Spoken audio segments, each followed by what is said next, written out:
I think it is clear to believe in the power of ideas. Fresh thinking to the Manhattan Institute.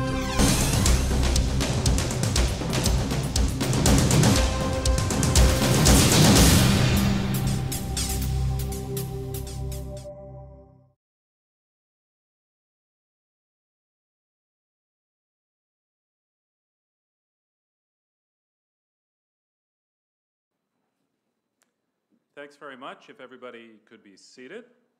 My name is Brian Anderson. I'm the editor of City Journal.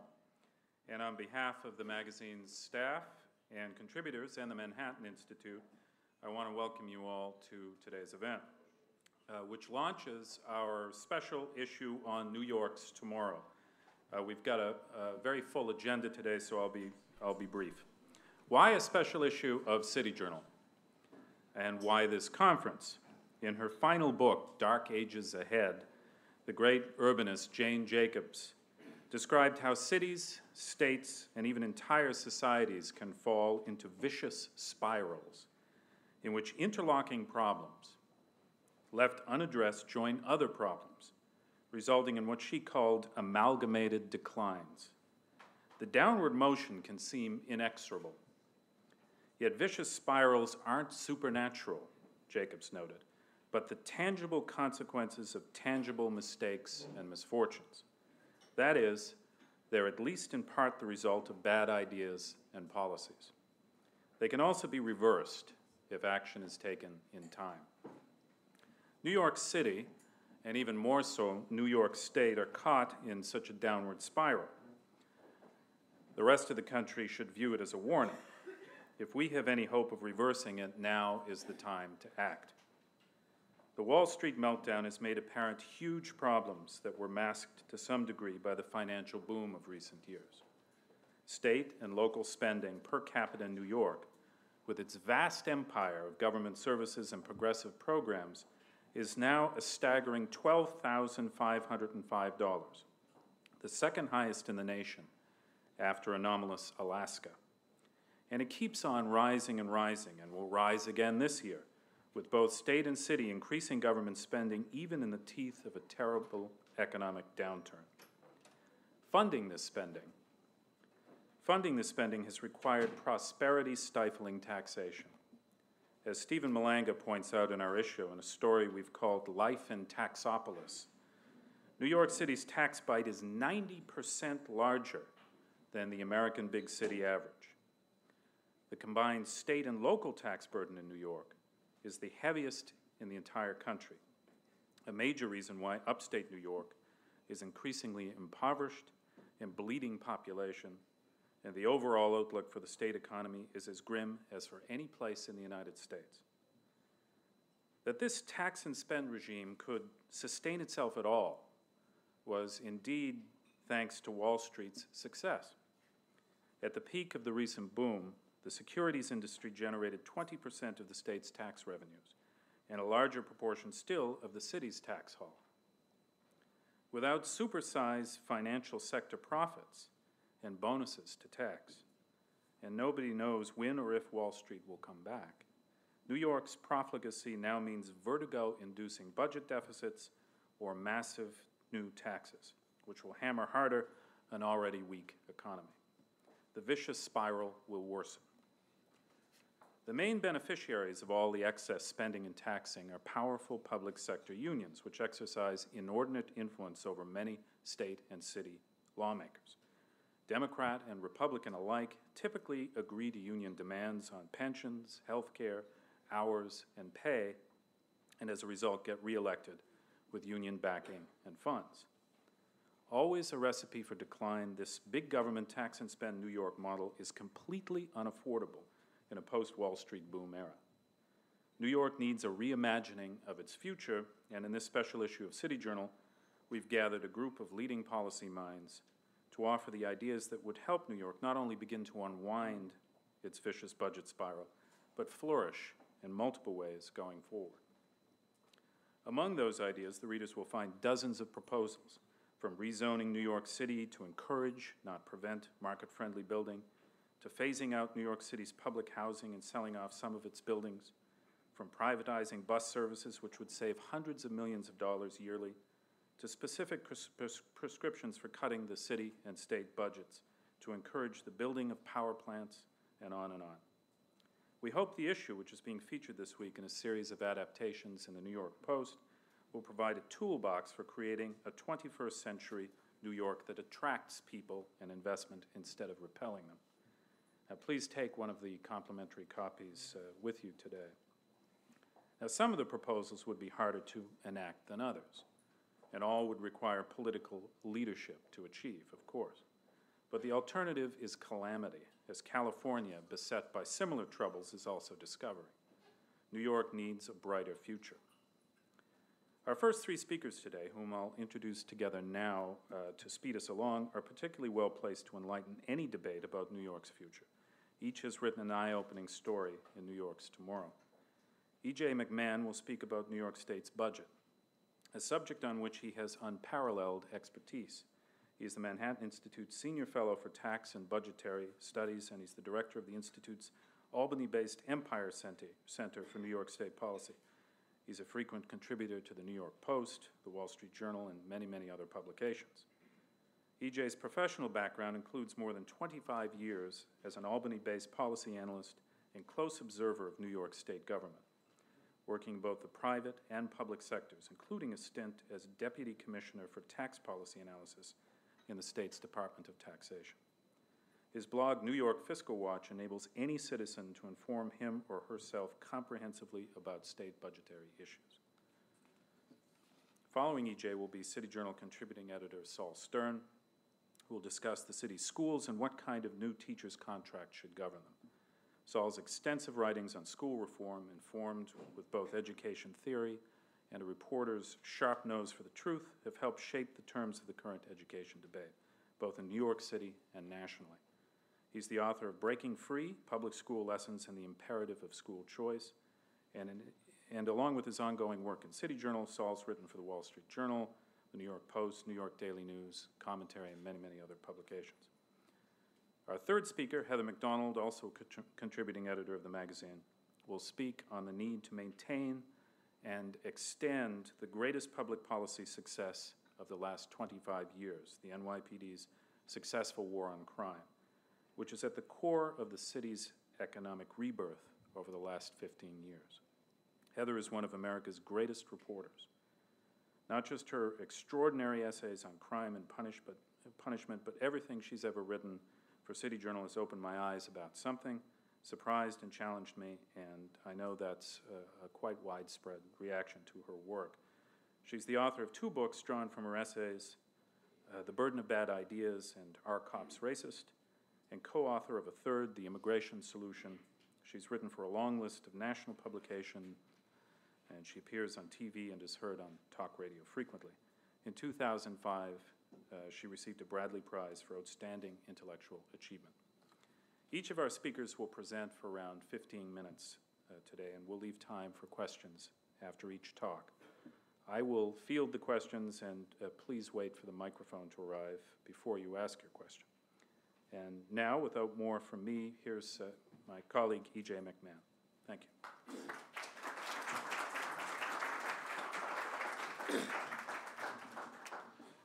Thank you, Brian. I will do the technical thing here for a moment because I have a few slides.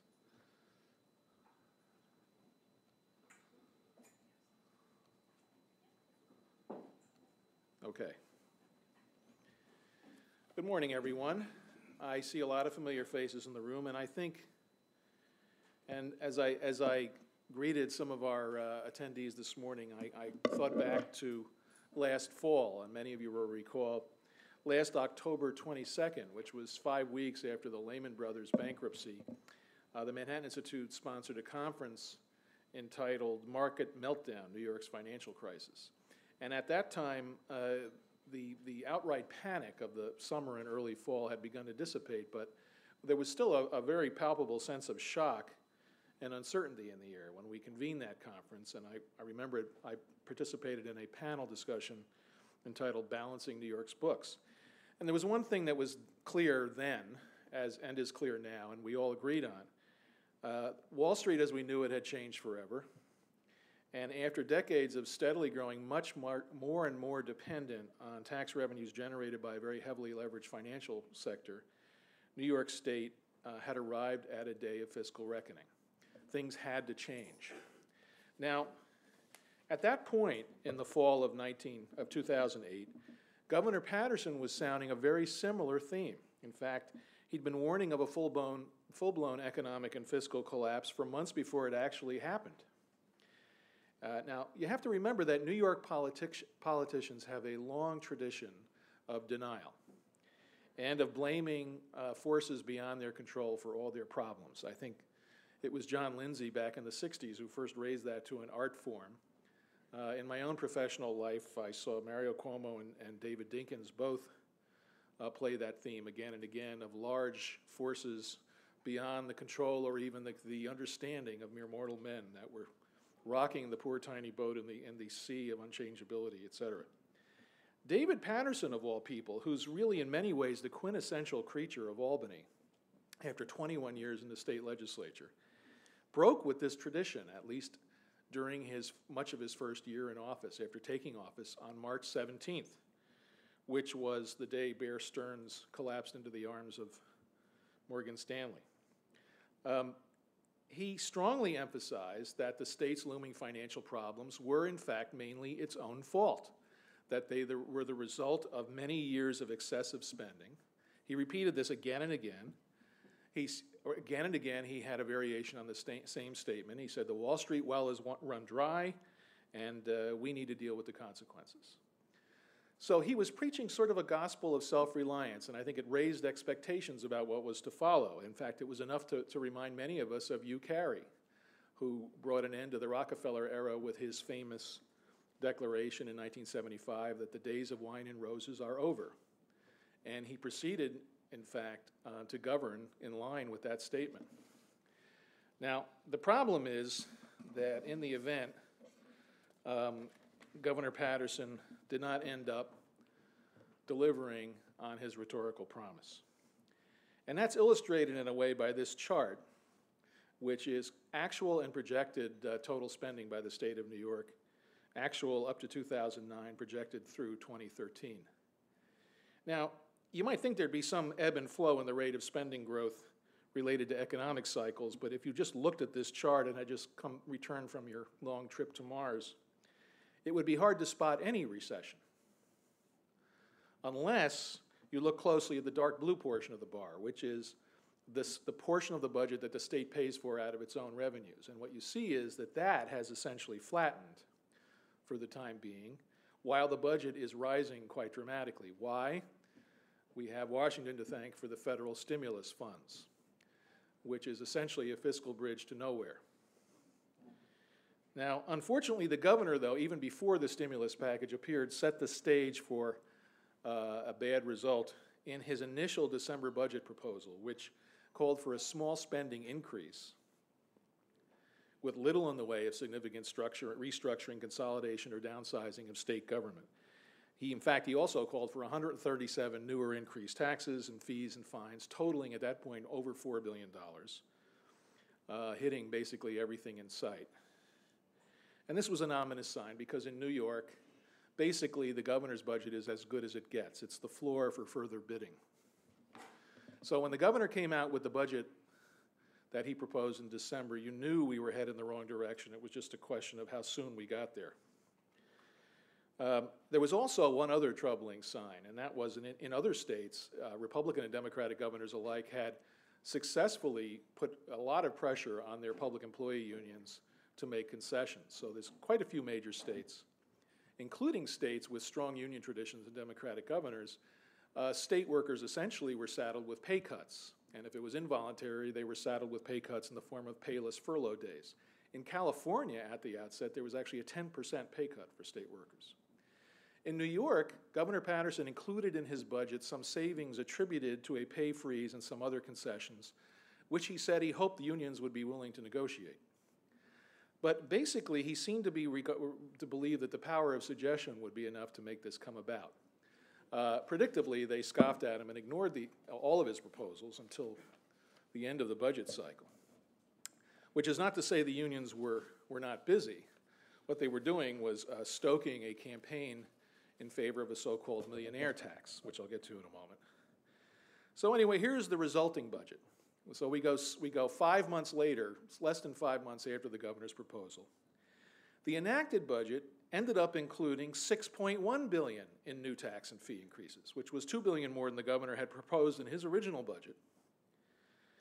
Repealed property tax rebates of $1.7 billion in addition to that, and had those tax increases in it, even though it also included $6.2 billion directly on budget in federal stimulus money that had not been in sight when he proposed his budget. So if you do the math on that, what you realize is that they injected $8 billion more in revenue into that state budget.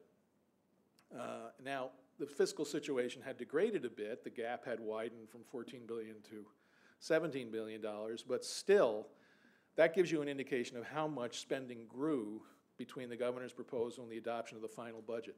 The stimulus was really the final negative piece because it discouraged any serious effort to really restrain and reduce spending in the long term. So here is the biggest element of the tax increases. As I said, the unions bankrolled and led a coalition of advocacy groups that claimed that wealthy New Yorkers weren't paying their, quote, fair share of taxes.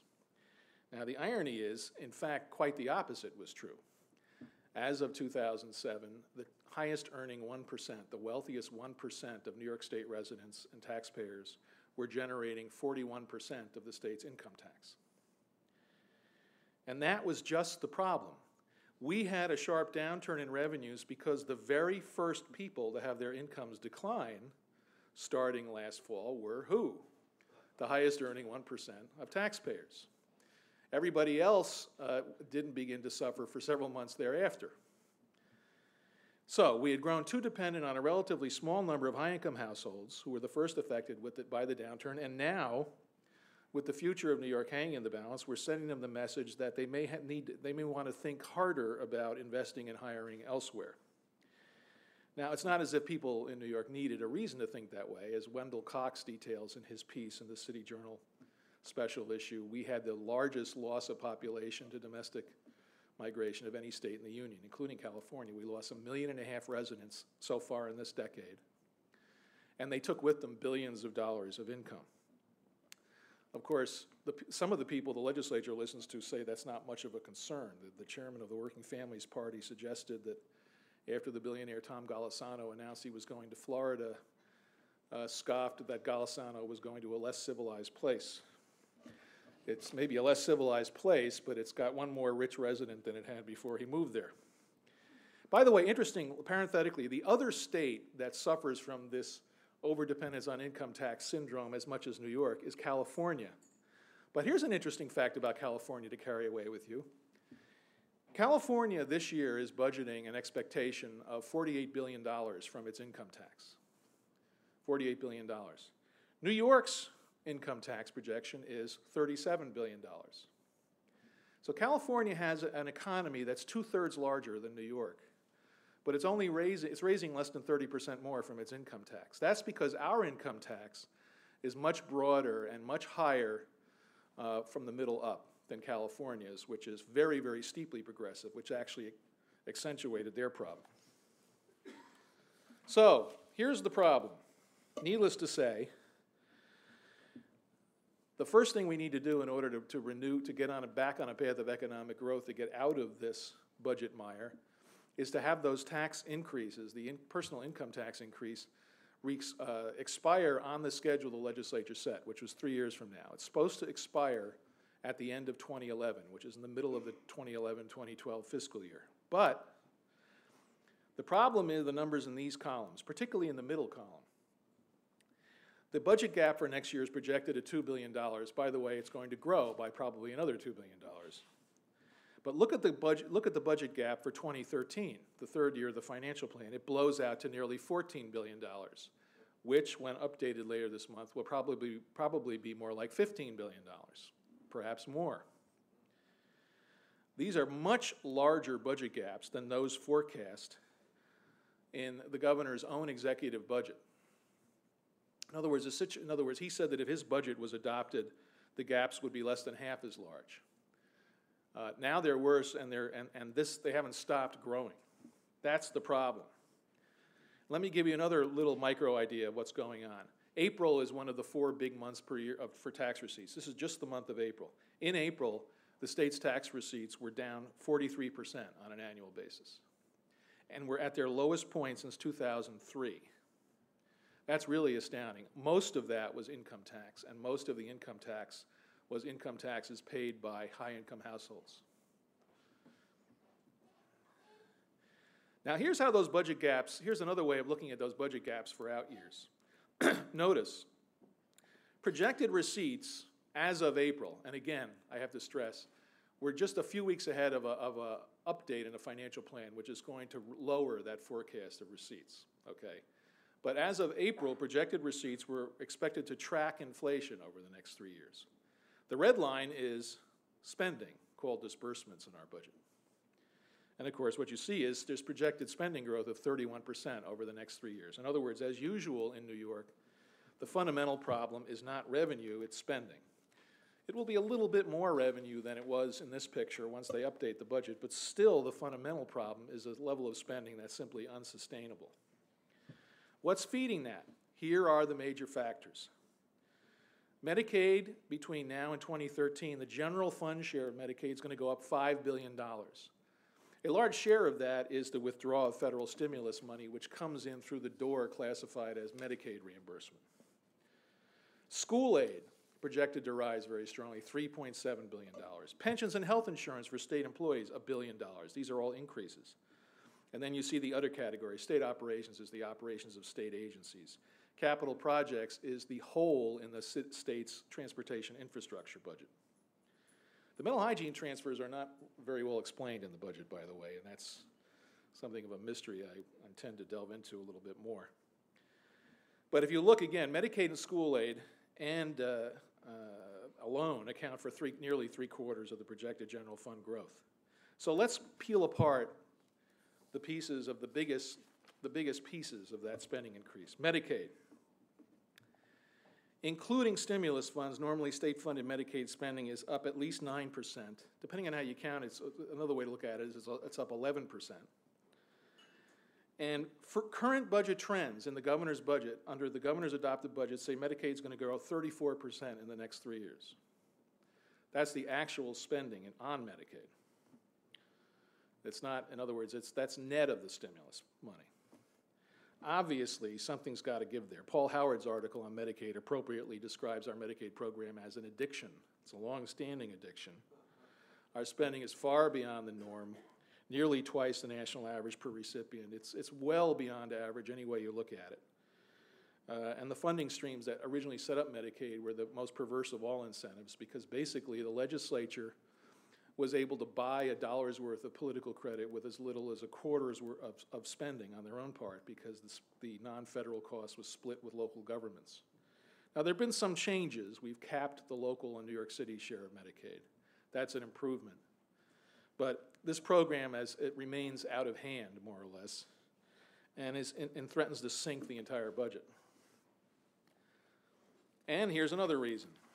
We are violating the late Daniel Patrick Moynihan's dictum that he called Political Economy 101. When you're in a hole, stop digging. These bars actually illustrate the digging of a deeper hole. Because basically the state is doing everything it can to sign up more people for Medicaid. And the governor now projects that another 1 million New Yorkers will be added to the rolls in 3 years, and at that point, fully 25% of the population will be in Medicaid. That's not including the so-called Family Health Plus program, by the way, which is for moderate income households. That's regular Medicaid. So it doesn't help to actually be adding people to a program that's growing out of control. Now let's turn to school aid.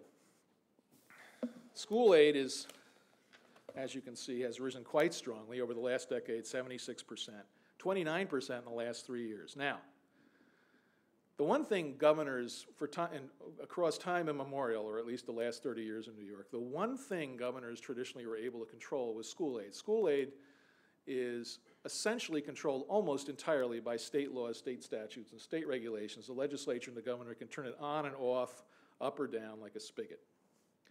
So the first thing you do when you want to control your budget is cut school aid. The governor actually had a very modest school aid cut. On the heels of all these increases, he proposed a 2% cut in school aid, which was 1% less than the average reserve fund that school districts had stoked away for this very emergency. Then Congress stepped in, and $1.2 billion in stimulus funds in each of the next 2 years are flowing to New York, and like in other states, it's flowing to New York with the specific requirement that the state not reduce its own share of school aid spending. So what that did was actually prop up school aid spending, require the state to continue spending more on school aid, and spend all of that stimulus money on school aid, so that we've actually got a 2% increase in school aid this year, which is remarkable given the economic situation. And the governor's plan says it's going to grow 20% over the next 3 years. Now let's look at pensions. The public pension funds in New York, like in most states, run on the financial expectation that they will meet an average rate of return of 8% a year. By the way, the state pension fund is 74% invested in equities, or was as of 2007, 2008. Now here's the actual rate of return experienced by the state pension fund over the last 10 years, and this pattern would be similar for all of the city's pension funds and the state teacher retirement system. In short, returns have not only been volatile, but they've averaged below the target rate. And what that means is that the pension contributions that taxpayers have to make are going to go up. Here's the experience of the last 10 years during which the combined pension contributions of New York State taxpayers, including those in the city on the light gray bar, have increased tenfold. Now you see that little decrease in 2010? That's because the whole system runs on a lag basis, and the contribution rate actually dips in that year to reflect the last year of the market boom 2 years ago. What's going to happen over the next few years? Well, this is what's happening over the next few years. At least, this is my estimate, because in fact the pension fund managers, the state comptroller's office, the city pension funds, the city's budget has a projection for pension contributions. The state systems have not clearly projected contributions, but they've hinted at it. They're going to rise at least another 30%. That's just the start. That's the ascent to the foothills. The pension contributions could easily double again by 2015, 2016. And that's paying billions of dollars more for nothing in additional services. So we need pension reform. Now, to his credit, the governor has proposed pension reform. Unfortunately, he's proposed exceedingly modest pension reform. And these are the details. I won't dwell on them too long, but basically, he's proposed creating a new pension tier, as it's called, or level, in which newly hired employees would have slightly lower benefits. In fact, the benefits in that tier are almost identical to the benefits that were in place for the current pension tier before they were sweetened over the past 20 years. By the way, another important thing to keep in mind, if you don't already know it, the state constitution absolutely guarantees pension benefits against any diminishment or impairment. And that means you can't reduce pension benefits for any current employee, including whoever was hired just this morning while we were gathered here. They are entitled to whatever pension benefits are in place when they're hired. That cannot be changed. It's the strongest individual entitlement that exists in law in New York State. So if you're going to do anything to reduce pension costs for the future, the sooner you act, the better. What's happening now? Need I add? Nothing. This proposal is stalled. So what are the essential steps? I'm just going to summarize them now. Obviously, we've got to attack the Medicaid problem. I think there's two ways to do it. One is you got to focus cost reductions. There's so many targets, but the priority should be on areas where New York is an outlier and favors affluent patients, for instance. And this is explained to an extent in Paul Howard's article, the extent to which we allow the so-called spousal refusal provision and have a relatively narrow look-back period on the assets of people and essentially have a cottage industry of lawyers who figure out how to get affluent elderly people onto Medicaid for their long-term care. The other thing we should do is relieve pressure on Medicaid caseload growth by promoting affordable private insurance, and David Gracher's sidebar to Paul Howard's piece explains that in a little more detail. We need to restrain growth in school aid. But the one thing we need to recognize, both for school aid and other local governments, is if you're going to cut aid to local governments, which you have to do, you cannot close these budget gaps without doing things that reduce aid to local governments. You have to give them the tools to reduce their own expenses. That includes, it's not limited to pension reform. You've got to give them the tools to collectively bargain more effectively, to reduce their labor costs, so that they can manage their services more efficiently, so that they have more freedom to combine and merge with other local governments, and so they can absorb the cuts they've got to take. We should freeze public employee salaries. I can discuss that more in the question period, but the state has the power to do that. All the state contracts will expire at the end of the next year when the new governor takes office, or the current governor is elected, whichever. We need to align public employee benefits at every level with private sector norms, switch the pension system to a defined contribution retirement plan, reduce the workforce, obviously, eliminate non-core programs and acquisitions, land acquisitions and the like. These are obvious steps. But in the long term, obviously, there's going to need to be political change as well. And I don't think any discussion of Albany today can wrap up without some allusion to the situation with the Senate and the bizarre stalemate in the Senate. And I just observe for you that that's actually a double-edged sword, depending on how the governor is going to approach the next budget. On the one hand, assuming the stalemate ends in some sort of power-sharing arrangement, where the two conferences are actually splitting leadership positions, it's going to immensely complicate the work of trying to negotiate budget cuts and another budget next year, obviously. On the other hand, it's also potentially empowering to a handful of upstate and suburban Senate Democrats who ran as business-friendly fiscal moderates, who have not been heard from much on substantive issues, but who theoretically at least could form a majority along with the former Republican majority, which swears they've gotten religion and are now born-again fiscal conservatives. If the governor can exploit that situation and somehow revive his own credibility in the process with a strong program, it could be that the Senate situation actually could be beneficial. Certainly the result couldn't be any worse than it just was. Looking ahead, last year, I actually began my talk in October by saying I didn't want to leave people too depressed, and I urge you to remember that things were worse in New Jersey. Now, I have to tell you right now, I'm not sure things are worse in New Jersey anymore. I can assure you, however, you may guess, things are worse in California. However, if we spend another year neglecting and making things, if the state legislature and the governor have another year in the year ahead like they did in the past year, we could quickly be on the road to a California-style collapse. So with that, I'll close, and Brian, I'll take questions. This gentleman right here. If you could wait for the microphone, just so everybody can hear. Not much of your talk focused on She has a mic. future. I'd like to ask a question about the next year or two.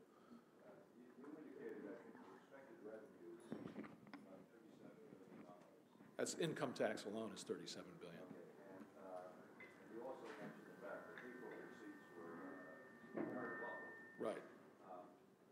I don't know how they project these things, but my own instinct is that whatever happened in April is going to continue throughout the year to be pretty low, very low. And in addition to that, you've got, I think, the problem of tax refunds that are going to be staggering low. So the problem is going to be upon us, I think, this year and next year. My question to you is, under the law, if these deficits are significantly bigger than projected, what is the government forced, the legislature forced to do, if anything?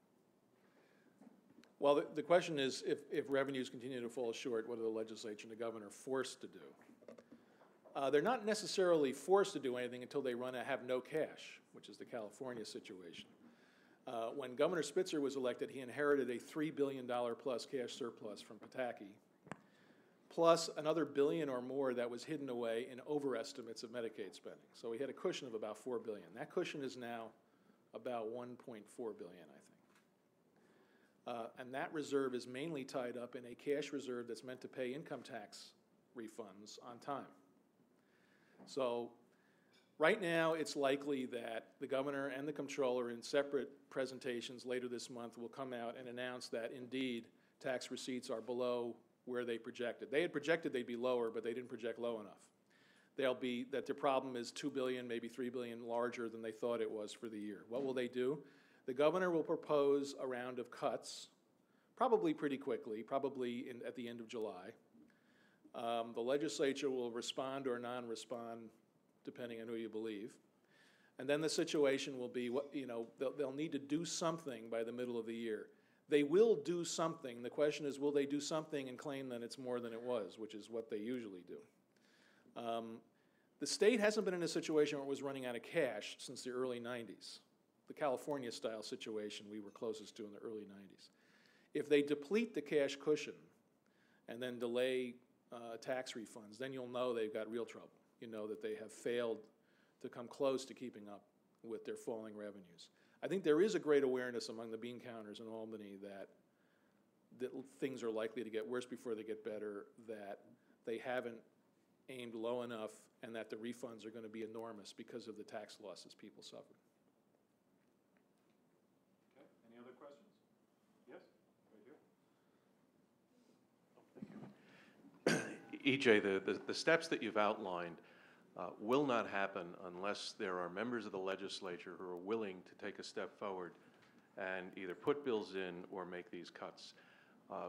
I believe that in the area of pension reform, I believe we should cap the defined benefit plan for all elected officials from governor down to the town council level and all non-civil service appointed. Because if you're able to do that, what is preventing a lot of these officials from making a tough decision is the desire to stay in the public pension system. And if we can remove that incentive, cap the plan for all elected officials and convert to a defined contribution system for elected officials, that is one way, I think, of encouraging elected officials to make the right decision, make them less susceptible to union demands, and I think you'll get a better caliber of person, I think, willing to step up and do this. Couldn't agree more. And I should point out, you have a bill in on to that effect, right? Yes, that's Assemblyman Michael Fitzpatrick. 6932. That's the bill number. Henry down here. Oh, one second.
Well, I would say, you were raising the question about the competence or the perceived competence of different executives, starting with Governor Patterson, the President, Governor Schwarzenegger. My observation is that a governor is the key actor. It is a strong executive system in our state, and that the governor is as strong and credible as he wants to be. And it depends on whether the governor actually has some form of strategy and goal that pushes the envelope and drags the legislature to a different place. Lest I leave you with feeling too hopeless about this, and you may be surprised to hear this unless you recall it from your own experience, In the early years of the Pataki administration, as in the early years of the Ukari administration, quite a lot was accomplished. And that happened because the legislature was aware of the fact that somebody had just been elected governor who was establishing a pretty strong program, who was making some very resonant points that resonated with the voters. And they needed to pay attention. They needed to react to what the governor was saying and proposing. And I think the Kerry administration was quite successful, especially in its first term during a very difficult period, and also in its second term. And I think that Governor Pataki's first few years in office were very successful in turning around a bad situation. I think a strong and credible executive who's elected with a mandate can make a difference. And that's why, as we were discussing earlier, Henry asked me, is there one individual who can be blamed for all this? And no, unfortunately, and I really mean that. If you insist on having one might be Governor Spitzer. Because I think that in his limited time in office, Governor Spitzer actually did very little with the incredible historic mandate he had been handed. And now that we've lost somebody who has that mandate, it's much more difficult to govern effectively. Thanks, E.J., very much. Thank you.